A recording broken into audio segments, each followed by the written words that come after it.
Boa noite, senhoras e senhoras, sejam bem-vindos ao Núcleo Espírita Plano Maior para mais um dia de cromoterapia, evangelho, orações, vibrações e tudo que nós temos direito, não é verdade? Hoje temos uma palestra que a Lúcia Balba vai fazer para nós sobre Allan Kardec, o nosso codificador kardeciano, né? Importante palestra para a gente relembrar tudo aquilo que ele fez, os livros que ele deixou, o Pentateuco da doutrina espírita, para que nós hoje possamos estudar, praticar e seguir em frente dentro da nossa doutrina. Como sempre, trabalho presencial, trabalho virtual, né? Fazemos um híbrido aqui. Então vamos seguir em frente, fazendo a nossa prece a Jesus, elevando o nosso pensamento, vibrando amor, vibrando carinho, recebendo tudo aquilo que já foi preparado desde as primeiras horas da manhã para cada um de nós.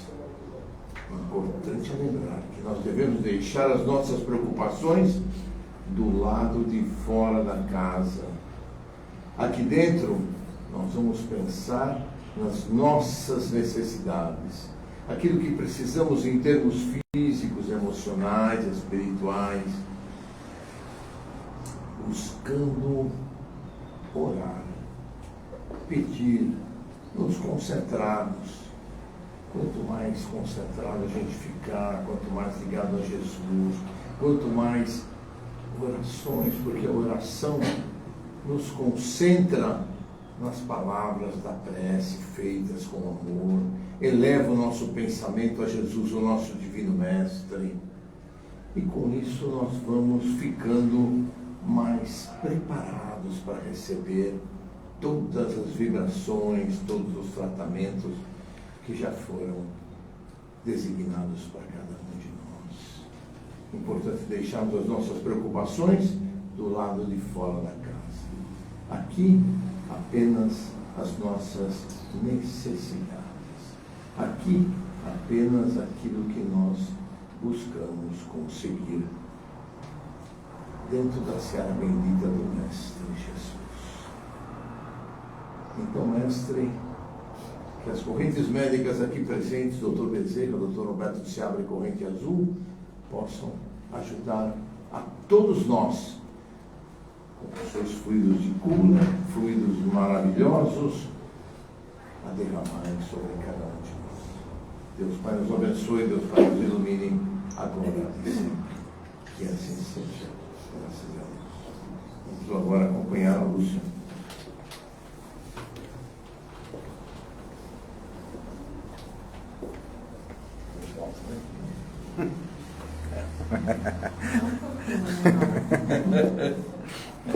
Obrigado. Bom, gente, boa noite. Hoje é uma noite que está gostosa, dá para a gente estar junto sem calor, né? Parece que deu uma acalmada. Bom, hoje eu tenho uma tarefa muito importante, né? Falar sobre Allan Kardec, né? Que é o codificador da nossa doutrina. É sempre uma responsabilidade grande falar sobre isso, mas também é muito interessante conhecer a história de como que surgiu efetivamente a história de Kardec, como é que ele chegou até aqui, como é que nós hoje estamos aqui aprendendo sobre ele, né? Então, como eu não lembro de datas, é colinha, né? Como sempre. Mas ele nasceu em 1804, na França, tá? E o nome dele completo, Allan Kardec, foi um pseudônimo que ele usou depois, quando surgiu, né, o Livro dos Espíritos, na intenção de que ele não fosse reconhecido efetivamente. Por quê? Porque ele era um professor. O nome dele original é Hippolyte Léon Denis Rivail. Então esse era o nome real, né, de Allan Kardec. E ele foi um professor, um pedagogo, naquela época muito influente. Ele foi estudar na Suíça, né, com Pestalozzi. Eu não sei se vocês já ouviram falar em Pestalozzi. Ele foi o educador que trouxe o jardim da infância. Foi o primeiro educador dentro da história da pedagogia que veio a trazer a noção de que criança era criança, porque inicialmente as crianças eram vistas como adultos em miniatura, eram vestidas como crianças, eram como adultos, eram tratados como adultos, eram vistas como adultos. E a partir dessa desse período da educação na Suíça, eles começam a trazer a ideia de que criança é criança. Então, né, o Denizar vai lá estudar, né, com Pestalozzi na Suíça. Ele fica um tempo por lá, trabalhando. Em 32 ele conhece a esposa dele, né? E a partir dessa data ele vai construindo uma pedagogia muito importante, porque ele escreveu mais de 22 livros dentro da educação. Ele dava aula de astronomia, de didática, ele dava aula de anatomia, ele dava aula de aritmética, matemática. Ele era um professor múltiplo naquela época. Em determinado momento, né, dessa história toda, né, em 54, ele começa a ouvir falar sobre as mesas girantes, que eram estudadas através do magnetismo animal. O que era isso, né? De alguma forma já tinha um teórico, deixa eu ver o nome dele aqui, só para vocês conhecerem mesmo, Senhor Fortier. Esse senhor, ele estudava como é que a energia do ser humano poderia estar influenciando objetos, que é o que a gente chama de magnetismo, que tem a ver com energia, que tem a ver com eletricidade. E ele ouviu falar sobre isso e chamaram, inclusive, a atenção dele para isso. O que essas mesas faziam? Elas traziam respostas, assim como a história dos cestos, que eram colocados, cestos de cesto mesmo, que eram colocados num vocabulário e nas perguntas ele respondia. Isso surgiu uma coisa muito perigosa na atualidade, depois que eram os copos que andam. Não sei se você já viu essa experiência, eu acho que todo adolescente em algum momento fez essa experiência que dá resultados horrorosos, na verdade, porque as crianças brincam com isso e os copos acabam dando respostas e normalmente dentro dessa brincadeira são espíritos zombeteiros, né? Era uma outra coisa que se tornou uma coisa que nós não deveríamos fazer, não deveríamos deixar as crianças brincarem, os adolescentes. E todo mundo saía com muito medo quando se falava. Tem até livros, né, que chamam-se Copos que Andam. Surgiu a partir dessa ideia, tá? Mas isso é mais contemporâneo aí, já é mais pra frente, né? A partir de 55, ele começa a participar de reuniões dessas mesas girantes. E ele começa a se interessar, mas é assim, o professor Hipólito, ele era muito científico, muito metódico. Para ele as coisas todas tinham que ser comprovadas. O que era a ciência? A ciência, a gente sabe hoje, que para ela ser verdadeira, ela exige no mínimo 10 anos de pesquisa, onde em 10 anos eu consigo ter a comprovação de que aquela determinada situação que eu estou pesquisando, ela é verdadeira. Isso a gente sabe na ciência hoje. E naquela época, como ele era um professor e um pesquisador, tudo para ele tinha que ser muito científico. Então ele começou a fazer a observação do que acontecia por ali, né? E aí o que passou a acontecer, né? Ele passou a fazer tipo de observação no sentido de estar vendo se esse processo era empírico ou não. Porque ele entendia que as pessoas podiam fazer isso para enganar, que podia ser uma alucinação, que podia ser uma enganação, e ele não aceitava isso. Então ele passou a fazer investigação. Até que em determinado momento, ele percebeu o quê, né? Existia já a possibilidade do conhecimento do método, existiam pessoas que compilavam informações, ele passa a tomar contato com a psicografia, isso vai deixando ele muito inquieto. Isso vai sendo um processo muito difícil para ele, porque ele era muito cientista, e ele passa a ter que observar e fazer perguntas para essas mesas. Só que as perguntas que ele vai fazendo são perguntas mesmo para ter a confirmação de que aquilo que ele estava perguntando poderia ser verdade ou não. E ele começa, enfim, realmente a ter respostas que foram sendo escritas e descritas, e pessoas que foram observando. Ele passou por um processo muito difícil, porque a partir de 1856, ele passa a receber a primeira revelação, um pouco antes disso, 55. Qual que foi a revelação? O que aconteceu para ele receber essa revelação? Ele está na casa dele e ele começa a ouvir um barulho de madeira batendo, barulhos dentro da casa. Ele foi procurar, não encontrou. Ele já participava das reuniões, já vinham fazendo pesquisa, já vinha tentando trazer isso como um método, já vinha tentando descobrir se era verdade ou não. E ele começa a ouvir esse barulho, não acontece nada. Depois a esposa dele chega em casa, ela também era professora, chega em casa, barulho de novo, não descobre nada. Bom, enfim, deixou passar. No dia seguinte, na reunião, ele é inquirido e aí chega para ele o espírito, né? Vem, o médium passa para ele a informação de que aquele barulho na casa era esse médium familiar, era o espírito familiar que estaria ali querendo se comunicar com ele. Ele só estava indicando que havia essa comunicação. E a partir do dia em que esse médium passa essa comunicação para ele, ele se denomina como espírito da verdade, que era o espírito que estaria acompanhando Kardec durante toda a codificação. Ele não dá o nome, porque para o espírito não precisava ter nomes que seriam maiores ou menores, era só o espírito da verdade. E aí ele começa a dizer para ele que ele vai estar conversando com ele toda vez que ele for à reunião. Que ele não estaria conversando com ele na casa dele, teria que ter um lugar específico para fazer isso. E aí dentro disso, uma vez por mês ele vai indo, ele vai recebendo mais informação, até que ele recebe a primeira revelação de que ele teria que ter um papel importante na codificação dessas informações dos espíritos. E aí foi uma coisa muito complicada para ele pensar nisso. Por quê? Porque ele teria um fardo, um cargo, não um fardo, né? Mas uma responsabilidade muito grande em estar trazendo essa nova ciência para o mundo, né?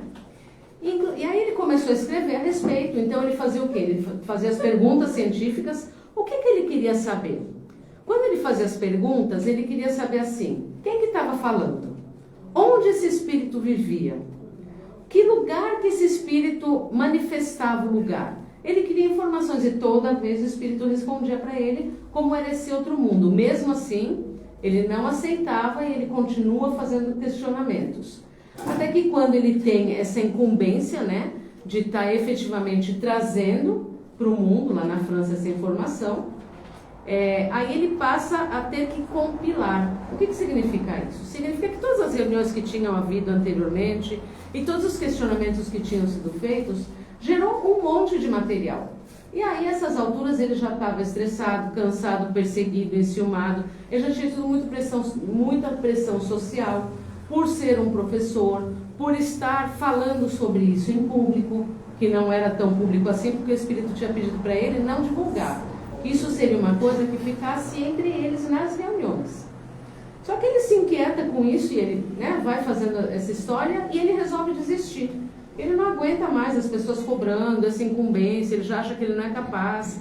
E aí ele tenta fugir dessa informação quando, né, uma outra pessoa dentro desse trabalho fala para ele assim: está todo o material aqui, agora você vai ser incumbido de estar passando a limpo, organizando todas essas perguntas que foram feitas. E dentro dessa organização que ele foi fazendo, em 57, então, surge o Livro dos Espíritos. Então, o que é esse livro? Todas essas perguntas que eles foram fazendo ao longo do tempo foram compiladas e escritas por ele. Inicialmente, elas foram escritas em 2 colunas. Elas foram, né, para gráfica naquela época e foram feitas em 2 colunas, porque tinha pergunta-resposta, pergunta-resposta. E isso era uma coisa que dava muito trabalho, né, naquela época, até que a compilação foi mudada deste livro. E nessa mesma época, o espírito que foi familiar a ele, que viveu com ele numa encarnação passada, sugeriu que ele usasse o nome Allan Kardec, porque ele não seria reconhecido, não comprometeria os outros 22 livros que ele tinha escrito como professor, não haveria um comprometimento maior e assim ele poderia então estar divulgando com pseudônimo todos esse trabalho. Dizer que isso foi muito difícil para ele, foi, tá? A partir de 57, então, ele entende que para ele poder desempenhar esse papel como codificador e estar trazendo, né, à luz do mundo essa verdade, ele teria que ter devotamento, abnegação e sacrifício. Coisa que a gente entende hoje como disciplina, né? A gente aqui o tempo inteiro está trabalhando em cima dessa ideia, né? Para que a gente possa atingir a nossa reforma íntima, é disciplina. E aí, né, Allan Kardec vem trazendo isso desde aquele momento, quer dizer, para ele conseguir chegar a escrever esse primeiro livro, foi muito sacrificante, foi muito doloroso, foi muita cobrança. Ele chegou a querer se retirar totalmente, né, do processo em si, né? Depois, em 57, aí em 58, ele escreve a primeira revista espírita, efetivamente, e é fundada na França a Sociedade Parisiense dos Estudos Espíritas. Então ele passa efetivamente esse trabalho reconhecido como o nome de Allan Kardec, e as reuniões foram crescendo, né, gente? Foi num lugar, depois em outro lugar, e as reuniões ainda assim, elas eram um pouco, não eram escondidas, mas elas começava a sofrer uma certa perseguição naquele momento, né? Bom, depois em 61, depois de tantas perguntas, ele começa, então ele compila efetivamente através dessas perguntas o livro dos médiuns. Quem que eram os médiuns? Eram as pessoas que recebiam as informações dos espíritos que tinha escrito antes. Então, quem que era o médium? Ele era uma pessoa que tinha que ser disciplinada, que tinha que ter toda uma recorrência de uma vida voltada para a caridade. Aquele queria receber a informação dos espíritos efetivamente. E aqui nesse momento, efetivamente, ele passa a perceber como que era a percepção entre um espírito, que era um espírito que tinha uma evolução maior, e uma que não tinha tanta evolução por causa da linguagem. Então não era só o nome que aquele espírito trazia, mas era a linguagem, a forma de amor, a forma da caridade. Isso exigia um estudo muito grande, né? Ser doutrinado, que é o que a gente aprende aqui no curso que a gente faz, né? Quem faz curso aqui já sabe, quem não faz ainda pode fazer. A gente aprende o quanto a gente vai se doutrinando para poder não falar mensagens incorretas, para a gente a cada dia se burilar, para a gente entender o nosso comportamento frente ao nosso dia a dia, que é a prática da reforma íntima, né? Então ele vai fazendo esse estudo todo, né? Só que infelizmente na Espanha, na sequência desse livro dos médiuns, 300 livros espíritas que já estavam em gráfica, que já estavam prontos para ser distribuídos, eles foram queimados na fogueira pela igreja. Então houve uma perseguição por conta da Inquisição ainda, não entendia esse trabalho dele, né? Isso não era uma coisa que era boa e que tinha um bom caminho para a igreja, apesar de todo o amor, apesar de Cristo, a igreja não entendia, então foi um momento assim muito difícil também. Só que qual que foi a opção e por informação dos espíritos, né? Não fazer uma denúncia, deixar que a população se inquietasse, porque os livros que iriam chegar para conhecimento foram queimados. E aí isso criou um movimento de fora a igreja, né? A igreja não é boa, criou um movimento muito maior do que se tivessem denunciado efetivamente essa queima desses livros. E aí foi um marco bastante grande naquele momento, né? Então, a partir disso, em 64, ele escreveu o Evangelho segundo o Espiritismo, então foi uma segunda versão, porque antes ele tinha um nome diferenciado, mas foi o Evangelho. Mas o que particularmente Kardec sempre prezou em cima de tudo isso, foi todo esse processo da ciência. Assim, ele queria que isso tivesse confirmado de todas as formas, né? E em 65 ele escreve a Gênese, né? Que é onde ele efetivamente vai mostrar todas essas experiências do começo do mundo, como é que começou a lei da próprio desenvolvimento do ser humano, como é que se inicia a partir da manifestação do ser humano e dos espíritos, que nada mais, os espíritos eles eram o quê? Almas de seres humanos, que estavam em outro plano. Então, dentro dessa visão, o que ele precisava entender, o que ele precisava trazer? Que ele precisava buscar o que essa alma ou esse espírito tinha, que era semelhante ao que o ser humano tinha. E a partir disso, ele passa a escrever, né? E na sequência ele escreve depois de 65, ele escreve o céu e o inferno. Não, o céu e o inferno foi 65 e depois a Gênese.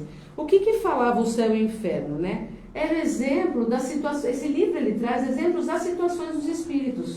Então ele começa a descrever, porque ele recebia essa informação, como é que esses espíritos viviam, o que eles faziam, o que era o céu, o que era o inferno, que até hoje a gente estuda isso, quando a gente fala, por exemplo, no umbral, no Vale dos Suicidas, porque efetivamente dentro da doutrina não existe o inferno como a gente conheceria segundo a igreja. A gente entende que existem camadas, né, dentro da desencarnação, né, reticidade, como a gente fala, que é fora da encarnação, que vivem espíritos em situação semelhante àquilo que elas pensam. Então isso quer dizer o quê? Que cada um de nós aqui vive segundo os seus pensamentos. E a gente acaba atraindo espíritos próximos a nós segundo os nossos pensamentos. Então, a partir dessa informação no céu e no inferno, ele vai informando em que lugar que os espíritos vão se localizando em relação à sua evolução, em relação às suas práticas, em relação aos seus sentimentos, em relação às suas emoções, e ele vai trazendo isso para essa realidade. Então, ele vai descrevendo e tornando isso, então, um estudo que vai dizer aqui para nós que nós precisamos ter uma fé raciocinada. Significa o quê, gente? Que não adianta eu simplesmente, eu vou até ler o que eu escrevi aqui sobre isso, que foi muito interessante, porque ele diz o seguinte, ó: o Espiritismo se dirige em quem não acredita, em quem duvida, né? E ela não é para quem tem uma fé cega. Então, por exemplo, se você falar uma coisa para você do Espírito, você acreditou, o Espiritismo não é para isso, ele é para você duvidar e você confirmar as ações daquilo que está acontecendo. Porque para a gente ter uma fé cega, a gente não precisaria de todo um método para estar estudando essa ciência. Não precisaria de tantas informações que ele estudou durante tantos anos e padeceu e sofreu de tantas coisas para que ele trouxesse para nós simplesmente uma fé, eu acredito e pronto, não. É a comprovação, gente. Acho que a maioria de vocês que estão aqui já estiveram aqui, já passaram por tratamento e perceberam os efeitos que isso traz na nossa vida. Por quê? A partir da nossa mudança interior, a partir do passe que a gente recebe, a partir das nossas leituras, a partir da nossa mudança de padrão. Então é isso que ele quis dizer. Essa doutrina não é para quem tem a fé cega, é para quem não tem ela, para que efetivamente ela possa ser comprovada, tá? E aí, um dos princípios básicos, né, que Allan Kardec vai trazer para nós, é nascer, morrer, renascer e ainda progredir, sempre. Fora da caridade não há salvação. Então ele vai dizer com todas as letras, com todo o estudo e com o tempo de vida que ele teve, que se a gente não tiver caridade, nós não temos como estar efetivamente evoluindo. E qual que é o nosso papel aqui, né, gente, na Terra ou encarnado? É exatamente aprender a entender tudo isso todas essas dúvidas que a gente tem. Então, se vocês pegarem aí, até por curiosidade, pega o Livro dos Espíritos para vocês verem como é que é interessante a visão que tem do lado de lá sobre o lado de cá. E o Livro dos Médiuns, então, dentro dos nossos estudos, é que vai determinar como é que nós, como os médiuns, vamos nos portar, quais são o tipo de mediunidade que nós temos, porque de alguma forma, todos nós aqui temos sensibilidade e mediunidade. Alguns mais apurados, às vezes menos, porém todos nós temos a capacidade de desenvolver esse potencial, que seja um potencial positivo, de trazer mensagens positivas. Às vezes a gente serve de médium, né, de intermediário, às vezes fora daqui, alguém pergunta uma coisa para nós e a pessoa não está legal, a gente responde com alguma coisa, fala, nossa, por que eu pensei isso para falar isso? Eu nem pensaria nisso. A gente está servindo de um transmissor, de um médium, que é esse o papel da gente, enquanto esse instrumento que a gente vai estar trabalhando aqui, né?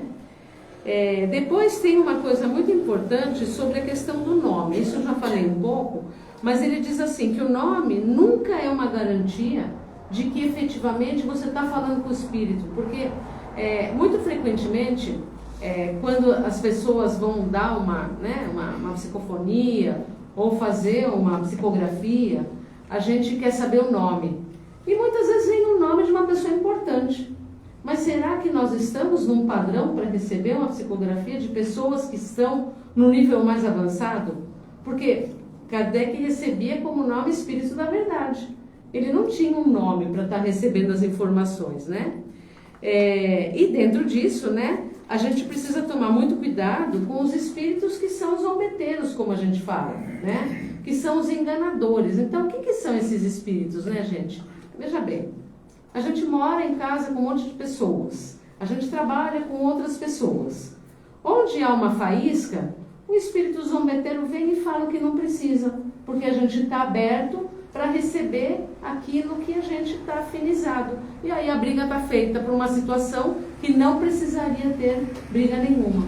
Então, o que significa? Ele teve muito cuidado o tempo inteiro, dentro desses estudos, para que ele pudesse identificar sempre com muita desconfiança quem estivesse trazendo essa informação, né? Então, a orientação aqui é duvidem sempre. Busquem isso, se a linguagem é de amor, se a linguagem é de caridade, se uma linguagem ela tem palavras diferentes que não são tão saudáveis, ela não é uma linguagem de um espírito evoluído. Até porque a gente, para ter essa receptividade, a gente precisa estar dentro de um lugar que seja protegido. A orientação muito grande aqui de Allan Kardec também é nunca estar recebendo comunicações num ambiente que não estivesse protegido. Tanto que o Espírito falou para ele, você vai receber a informação quando você estiver no lugar para poder receber. Aí eu vou conversar com você. E aí esse Espírito foi se manifestando a partir de quando ele estava lá. Ele queria conversar na casa dele e não tinha comunicação. Isso serve para nós hoje em que não vamos ficar tentando receber comunicações, por exemplo, o Evangelho no lar. A gente é orientado a fazer o Evangelho aqui uma vez por semana, no horário adequado, tem toda a prece de abertura, tem a leitura, tem as vibrações, mas não é orientado a receber informação de nenhum espírito. O Evangelho no lar ele não foi feito para a gente receber psicografia, psicofonia, orientação, muito pelo contrário. O lugar de se fazer isso é dentro de um centro, com estudo adequado, com todo o preparo que a gente vai ter a partir do curso que a gente faz, porque a gente precisa se disciplinar, porque senão a gente pode estar recebendo informação equivocada. Então essa era uma orientação que ele teve. E uma das curiosidades que eu achei bem bacana também, é que ele já tinha codificado uma parte, né, do Livro dos Espíritos, ele já tinha transcrito tudo para o livro que ele iria lançar, e o Espírito fala para ele, olha, tem uma frase que você escreveu na 3ª página, na 33 linha, que está errado o que você escreveu lá. E aí ele apaga tudo, e aí ele já não quer mais fazer, mas ele tinha guardado uma cópia, obviamente falando, e aí ele vai, chega em casa, olha e não descobre isso. Aí ele vai para o centro, leva todo o material dele, e chegando lá ele encontra exatamente o erro que ele tinha colocado a respeito desse estudo. Então isso faz mais do que uma comprovação de que todo esse mundo espiritual aí, abrangente, e tão cheio de informações, é real. Então é assim, gente, é uma ciência, ela está muito difundida pelo mundo. Durante muito tempo sofremos, né, perseguição, tanto que Allan Kardec cita o quanto de perseguição que ele precisou ser muito persistente para estar chegando até aqui. Então ele honrou esse pedido, né, do plano espiritual para ele ser efetivamente o codificador, né, da nossa doutrina aqui. E apesar de tudo, de todas as dores, ele conseguiu trazer o melhor dele. E tem uma coisa interessante sobre o nascimento efetivamente de Kardec, né? O plano espiritual, antes dele nascer, em 1700 mais ou menos, há uma reunião entre os grandes lá no outro plano espiritual, né, de maior evolução, para que trouxesse alguém para ver se o mundo poderia ser melhorado, porque tinham passado muitas guerras, e Napoleão nessa época ele tinha sido designado para ser ministro lá na França, e em sono, né, ele estava encarnado, mas no sono ele foi chamado para ser informado por todos os grandes mestres que estavam lá, preparando a encarnação de Kardec, para informar para ele que como ele estava agora encarnado, ele estava para assumir um papel, né, de bastante governança no mundo, que ele teria que estar olhando, né, para isso e ajudando para que a doutrina fosse efetivamente divulgada, para que ele pudesse ter mais caridade, para que ele pudesse ser uma pessoa um pouco mais amena. E aí, quando ele acorda, obviamente, ele não lembra disso, e aí Napoleão foi o que ele foi, né? Uma destruição naquela época. Só que Kardec nasceu, e aí ele foi tudo o que ele foi. Então, houveram tantos movimentos para que Kardec pudesse chegar até aqui, e aí, quando ele estava para finalizar o trabalho dele efetivamente, né? Ele já está com a saúde mais debilitada, e ele passa, então, efetivamente, a sentir que ele não iria terminar o que ele gostaria de terminar. Então ele começa a se inquietar com isso, e aí o Espírito fala para ele assim, olha, você não precisa se preocupar, porque você vai voltar para continuar a codificação. Então o que você fez até agora é o que você deveria ter feito. A partir de agora, você vai voltar, você vai, né, fazer sua parte aqui, voltar para os estudos e para se recompor, e depois você volta para terminar a codificação. Então, acredito que nós já estejamos aí bem avançados, nós tivemos grandes ícones a partir disso, né? Tivemos aí Chico Xavier, e temos vários hoje, pessoas que estão envolvidas no movimento espírita trabalhando, né? Junto desse movimento do plano espiritual. E aí, em 31 de março de 89, ele tem um aneurisma e vem a desencarnar, né? Deixando a esposa dele, que faleceu depois, né, de 10, 15 anos aí, onde ela continua, então, trazendo as obras póstumas, né? E trazendo algum material que ele ainda não tivesse terminado.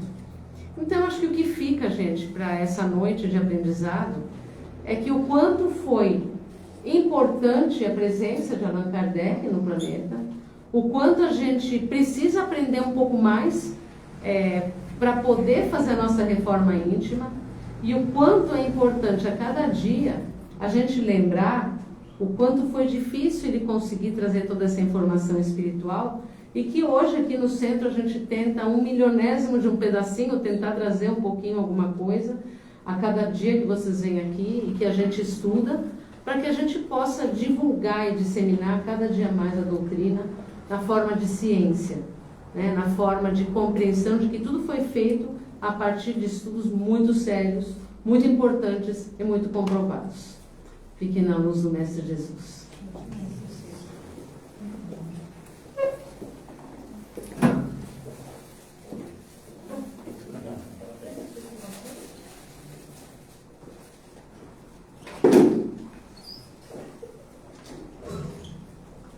Querem destruir o centro?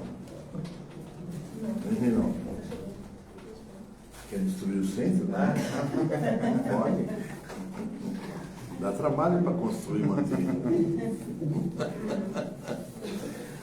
Então vamos lá, fazer as nossas vibrações com muito amor e com muito carinho, iniciando pela paz mundial, que os dirigentes das nações encontram através do diálogo a paz para todo o nosso planeta.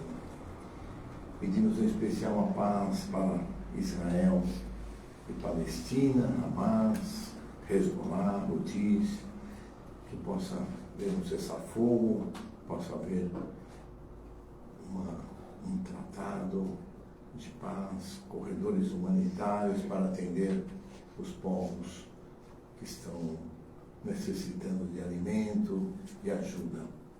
Vibremos também pela paz entre Ucrânia e Rússia, que possa haver também um cessar-fogo, que possa haver um acordo de paz, que essa paz possa permitir que a Ucrânia possa ser reconstruída, restabelecida, para seguir em frente nos seus caminhos. Vibremos também por todos aqueles que desencarnaram nos terremotos da semana passada, na Malásia, no país vizinho, onde mais de 1000 pessoas morreram, que todos eles possam ser resgatados, no país de Mianmar, que todos eles possam ser resgatados, possam ser encaminhados aos hospitais, às casas de saúde e pronto-socorros. Vamos vibrar também por todos aqueles que desencarnaram no incêndio na República Dominicana, numa casa de shows, que tinha 1000 pessoas, pelo menos 200 já morreram. Também vamos pedir aos amigos do plano espiritual, das correntes médicas, que possam ajudar. Vamos doar energias, restabelecer as funções de cada um, respiratórias principalmente, de cada um dos irmãos. Vamos vibrar também pelo nosso querido Brasil, que os nossos dirigentes, nossos governantes encontrem através do crescimento econômico, muita educação, muita saúde, muita alimentação ao povo brasileiro. Vamos vibrar também por todos os hospitais, casas de saúde e pronto-socorros, enfim, onde haja um leito de dor, Mestre Jesus, que a tua paz ali possa estar, que as tuas correntes médicas possam atender, se não for possível a cura, o alívio das dores. Vamos vibrar também por todos os detentos, que cada um destes irmãos possam se arrepender dos seus males praticados, que cada um desses irmãos possam se arrepender dos males, pedir perdão pelos males praticados e seguir um caminho de regeneração ainda nesta encarnação. Vibremos, Mestre Jesus, por todos aqueles que se encontram no umbral, no vale das trevas e vale dos suicidas. Que eles também possam se arrepender dos seus males praticados, possam pedir perdão por tudo aquilo que fizeram de errado. E que as caravanas socorristas de Mestre Jesus possam resgatá-los, levá-los a hospitais, casas de saúde, onde eles possam se reencontrar consigo mesmos. Vamos lembrar também, Mestre Jesus, por todos aqueles ligados aos vícios, quer seja de sexo, de álcool, de cigarro, de drogas. Mestre Jesus, que o teu exemplo, que o teu evangelho seja um norte para cada um desses irmãos, para que eles possam seguir em frente, se recuperarem, seguirem um novo caminho.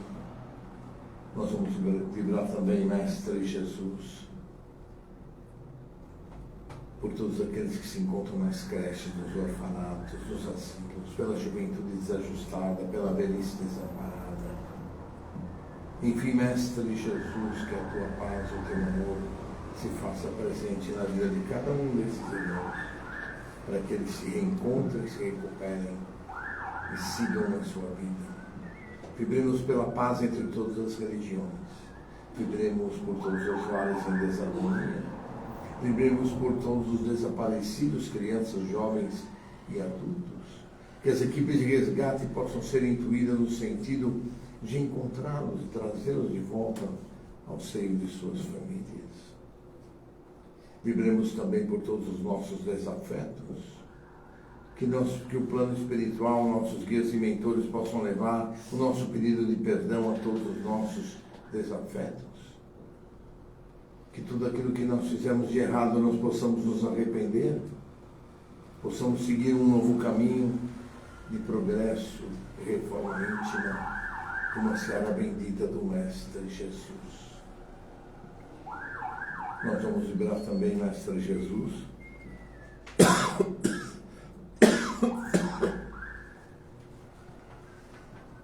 por todos os nossos parentes, amigos e irmãos. Cada um deles recebe em seus lares, neste momento, a luz de Jesus, tranquilizadora, equilibrada. Vibremos por todos os irmãos cujos nomes se encontram no chat da nossa live de hoje. Tanto aqueles que estão acompanhando esta live, quanto aqueles cujos nomes foram ali colocados, sejam abençoados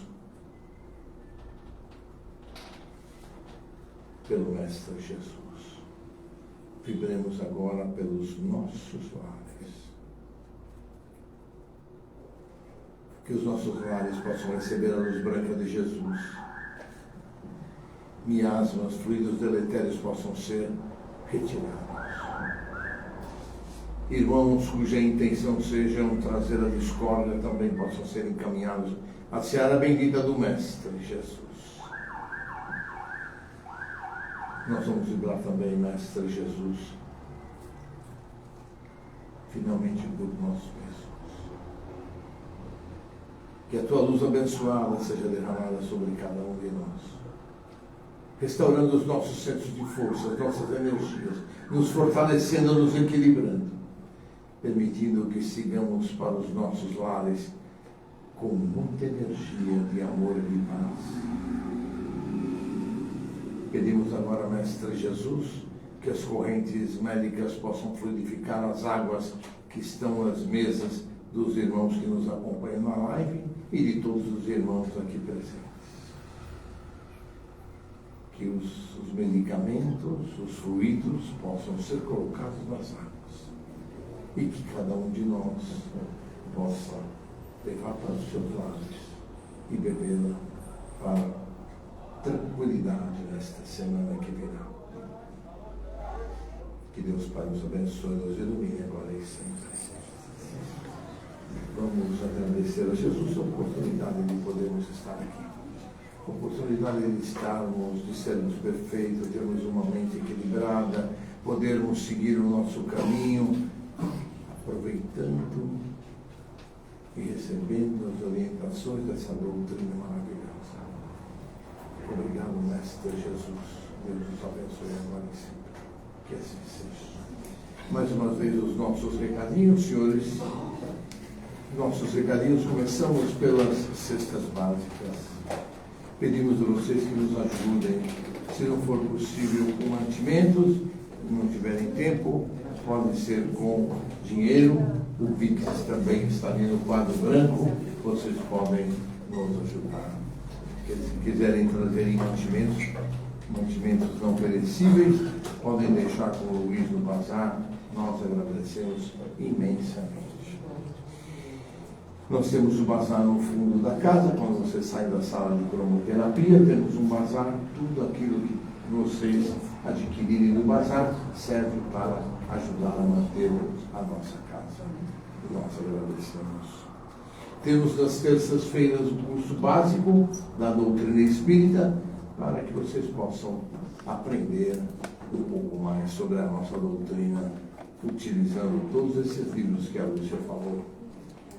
O curso básico é dado pelo professor Carlos, dado online, no Google Meeting, de forma que todos possam se ver e todos possam se olhar. Se a gente desligar o celular, a gente vai aproveitar melhor, né? A palestra, as vibrações da casa, né? A gente vai poder ficar melhor, né? Então, seria interessante que todo mundo desligasse os celulares, guardasse na bolsa, no bolso, né? De qualquer forma, o curso básico está aí para vocês aproveitarem aquilo que se desejar. Depois do curso básico, obviamente, nós temos a continuação, que é o curso de orientação e educação mediúnica, né? Mas o pré-requisito é que tenham feito o curso básico, porque muita informação que vem no curso de orientação e educação mediúnica é vinda do curso básico. Nós temos nas quintas-feiras orientação e entrevista de orientação. Vocês podem fazer o agendamento, quem tiver interesse, com a Beth. Hoje não é a Margarida, é a Beth que está aí para atender vocês. E ela pode fazer esse agendamento amanhã, quem tiver interesse. Quem quiser passar no tratamento de cura também, precisa passar pela triagem dessa entrevista. O tratamento de cura será no último sábado desse mês, que, se não me falha a memória, dia 26. Né? Então, aqueles que quiserem passar no tratamento agendado de cura, por favor, procurem o Cláudio Almeida. Quer dizer, procurem a Beth para passar com o Cláudio Almeida.